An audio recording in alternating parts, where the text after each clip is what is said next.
berbeda. Penjelasannya sama, tetapi penjelasan pada sore hari itu lebih detail. Ada kronologisnya. Ya. Jadi sekali lagi, Rahel jangan memframing penjelasan berbeda. 3 hal yang terjadi usai penembakan Brigadir J di rumah Irjen Verdi Sambo sebelum kasus diungkap. Kasus penembakan di rumah dinas Kadif Propam Polri, Irjen Verdi Sambo, yang menewaskan Brigadir Nopriansah Yosua Huta Barat alias Brigadir J baru dirilis 2 hari setelah kejadian berlangsung.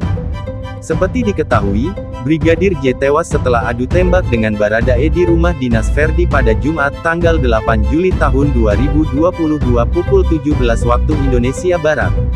Namun, kasus tersebut baru diungkap ke publik pada Senin tanggal 11 Juli tahun 2022, dengan alasan penembakan terjadi menjelang Hari Raya. Selama 2 hari sebelum kasus penembakan Brigadir J dirilis, ada 3 hal yang telah terjadi, apa saja itu? 1. Terdengar suara letusan. Di hari penembakan terjadi, Jumat, Ketua RT Rumah Dinas Irjen Verdi Sambo, Seno Sukarto, 84 mengaku sempat mendengar suara letusan.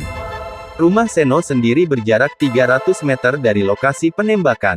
Namun, ia mengira suara letusan itu berasal dari petasan untuk merayakan malam takbir Idul Adha. Selain Seno, Satpam di pos jaga juga mendengar suara letusan tersebut. Sama seperti Seno, Satpam itu juga mengira suara petasan.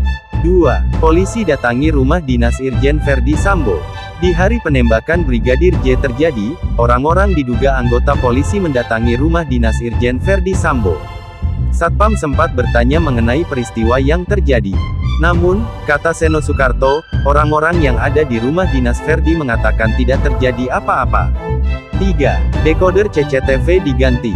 1 hari setelah insiden penembakan, Sabtu tanggal 9 Juli tahun 2022, dekoder di sekitar rumah dinas Irjen Verdi Sambo diganti. Padahal, dekoder CCTV itu tidak mengalami kerusakan. Penggantian dekoder CCTV itu diketahui Seno Sukarto saat ia bertanya pada Satpam yang bertugas di hari kejadian penembakan.